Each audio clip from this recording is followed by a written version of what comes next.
خاص طور پر بیرون ملک جانے والے ملازمت کا جھانسا دے کر ایجنٹ جو ہیں اگر کسی سے پیسہ لے لیں، لیکن وہ اس نے اٹلی بھیجنا ہے، فرانس بھیجنا ہے، پیرس بھیجنا ہے، کہیں بھی وہ نام لے لیتا ہے کہ میں نے آپ کو فلاں شہر میں بھیجنا ہے، فلاں ملک میں بھیجنا ہے، نہیں بھیج پاتا، تو پھر ایسے میں اس کو کیا سزا ہو سکتی ہے ایسے ایجنٹ کو اگر اس کے خلاف کیس کر دیا جائے تو؟ اچھا، پہلے تو یہ ہے کہ یہ آپ نے جو ٹاپک یہ سوال کیا ہے نا، یہ ہماری بہت بڑی بدقسمتی ہے کہ یہاں سے لوگ جوک در جوک باہر جاتے ہیں، کیونکہ یہاں پہ اس ملک میں آپ کے چینل کی توسط سے کہ حالات ایسے نامساعد ہیں کہ لوگوں کو روٹی روزی اپنی پوری کرنا مشکل ہے. پہلی بات بابا صاحب،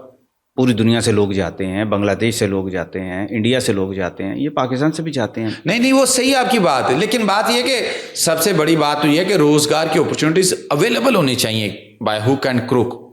گورنمنٹ کو کرنا چاہیے. لیکن اب جو آپ نے کوشچن کیا ہے کہ یہ اگر کوئی جھانسا دیتا ہے کسی کو ملازمت کا، آپ کو بتاتا ہوں کہ اوورسیز پروموٹر ہوتے ہیں، ایجنسیز ہوتی ہیں، اوورسیز کمیشن کے ساتھ رجسٹرڈ ہوتے ہیں، ان کے نا اب وہ کہتے ہیں جی ہم آپ کو جاب کے لیے باہر بھیجتے ہیں، وہ آتھرائز ہوتے ہیں. اگر وہ پیسے ایک پرسکرائبڈ پیسے ہیں کسی بھی جاب کے لیے باہر بھیجنے کے لیے، اگر وہ کسی بندے سے اس سے زیادہ پیسے وصول کر لیں، اسٹیبلش ہو جائے، تو سر 14 سال تک سزا ہے. امیگریشن آرڈیننس 1979 کا سیکشن 22 کہتا ہے کہ 14 سال تک سزا ہوگی اور ساتھ جرمانہ بھی ہوگا. سنگینی آپ دیکھیں، میرے پاس ایک کیس ایسے ہی چل رہا ہے، تو اس میں ایک صاحب ہیں توئے نامی، انہوں نے کسی سے پیسے لے لیے، لیکن وہ اوورسیز، اب پہلے تو میں نے آپ کو وہ بتا دیا کہ آپ اپنی پرسکرائب لمٹ سے، یہ صاحب پروموٹر ہی نہیں ہے سرے سے، یہ وہ جو آپ کہہ رہے ہیں کہ ایجنٹ، یہ ایجنٹ صاحب ہیں. انہوں نے کسی سے پیسے طے کر لیا پرتگال کا 16 لاکھ میں، 5 لاکھ لے لیا اور اپنے بینک اکاؤنٹ میں لے لیا. بینک اکاؤنٹ میں لینے کے بعد اس کو ساری رسیدیں ہر چیز اپنی اس کو لکھ کے دے دیا. اب جب آپ یہ کام کریں گے تو آپ 1 روپیہ بھی لے لینا، اس اگر آپ آتھرائز نہیں ہیں تو پھر آپ پہ یہ سیکشن لاگو ہوتا ہے، کیونکہ آپ ایک انلیگل ایکٹیویٹی میں ملوث ہیں، آپ اس کام میں ملوث ہیں جس کی آپ کے پاس اتھارٹی نہیں ہے. کیونکہ جو ریگولیٹ باڈی کرتی ہے، آپ اس کے ساتھ اگر رجسٹرڈ ہو جاتے ہیں اور اس ریگولیشن کے تحت آپ چلتے ہیں، جو ان کے ایس او پیز ہیں، رولز اینڈ ریگولیشن ہیں، تو پھر تو قانون آپ کو اجازت دیتا ہے کہ آپ وہ کام کریں. لیکن جب آپ کے پاس ہے ہی نہیں اور آپ لوگوں کو جھانسا دے رہے ہیں اور انہیں باہر بھی نہیں بھجوا رہے اور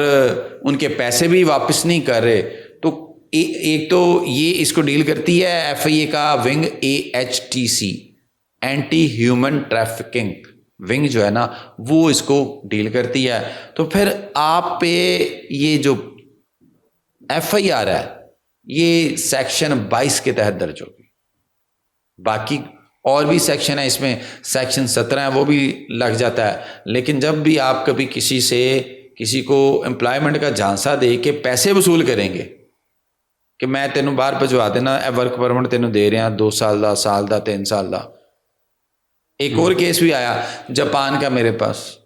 55 لاکھ روپے میں بندے کو باہر بھجوایا، 55 لاکھ لے کے. اسے 2 سال کا کہا لیکن وہ سال بعد اس کا ویزا ایکسٹینڈ نہیں کیا، وہ واپس آ گیا.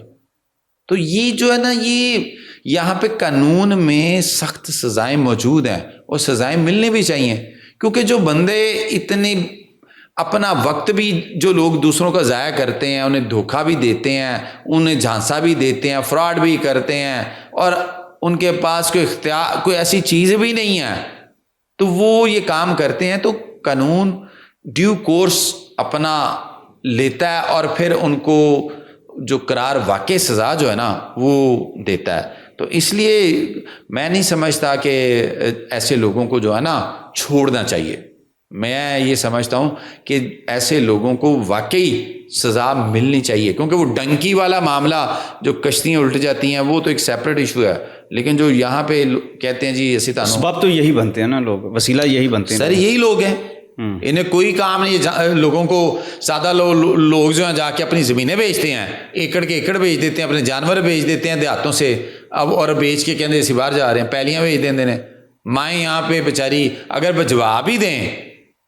تو پتہ چلتا ہے کہ وہی آپ کی بات کے بعد میں کئی دفعہ تابوت بھی آتے ہیں, تابوت بھی آتے ہیں. میں کہنا نہیں چاہ رہا وہ بھی نہیں ملتے سر, وہ بھی نہیں ملتے. اور یہ بہت بہت شکریہ جناب سر.